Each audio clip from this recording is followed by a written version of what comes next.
This is day 12. I'm reading on a book called Reader Come Home by Marianne Wolf. This is page 35, letter 3. Deep reading. Is it endangered? I think that reading, in its original essence, is that fertile miracle of communication effected in solitude.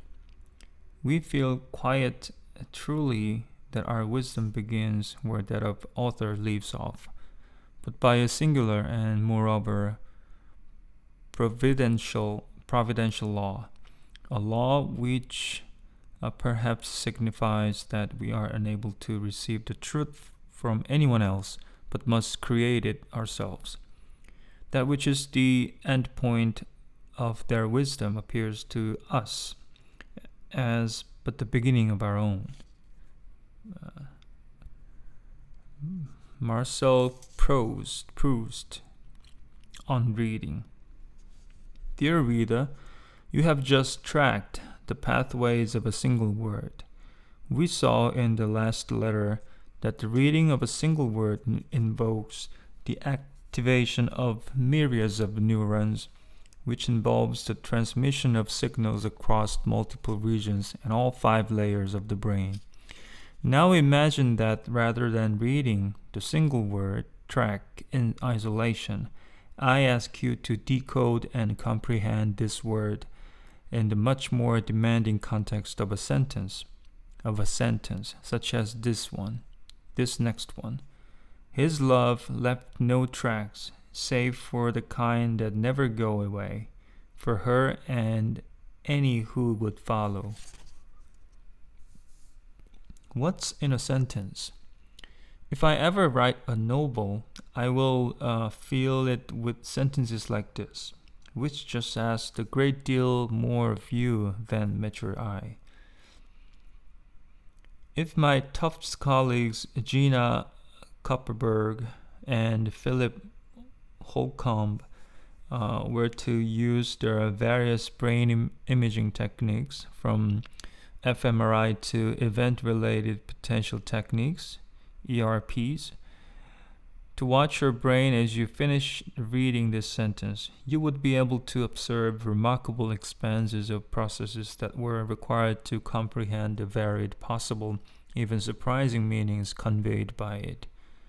For example, after you encounter the word tracks in this context, you would see the ERP's what is called an N400 response in several language-based regions.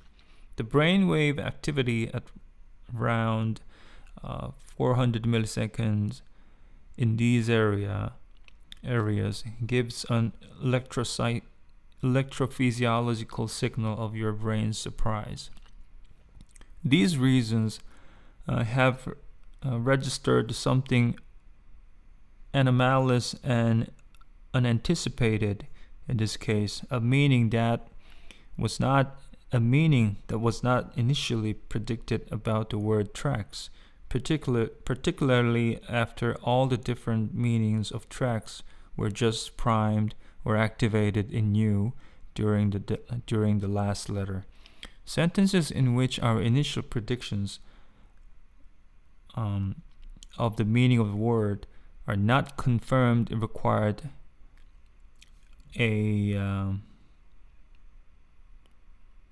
sentences in which our initial predictions of the meaning of a word are not confirmed require a cerebrally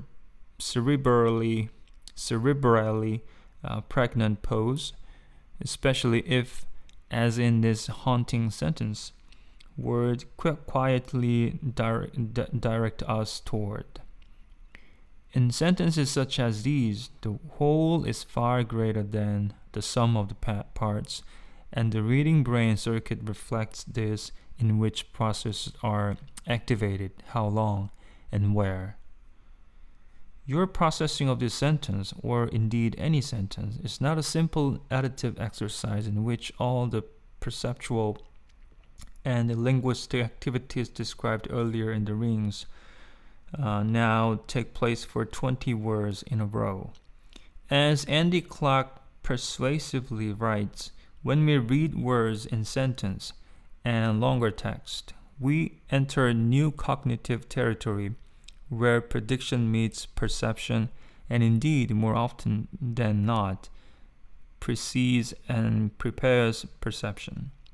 It is still a matter of amazement to me that what we know before we read any sentence prepares us to recognize even the visual shapes of the individual words faster,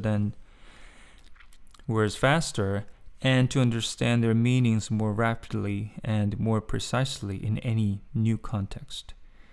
We who are expert readers process and connect our lower level perceptual information, i.e., the first rings of the reading circuit, at near breakneck speed. Only such speed can enable us to allocate attention to the higher level deep reading processes, which in turn constantly feed their conclusions back and forth with the lower level processes, thus better preparing them for the next words they encounter. Okay, I think I should stop here. This is Minky, and please correct me if you can. Thank you.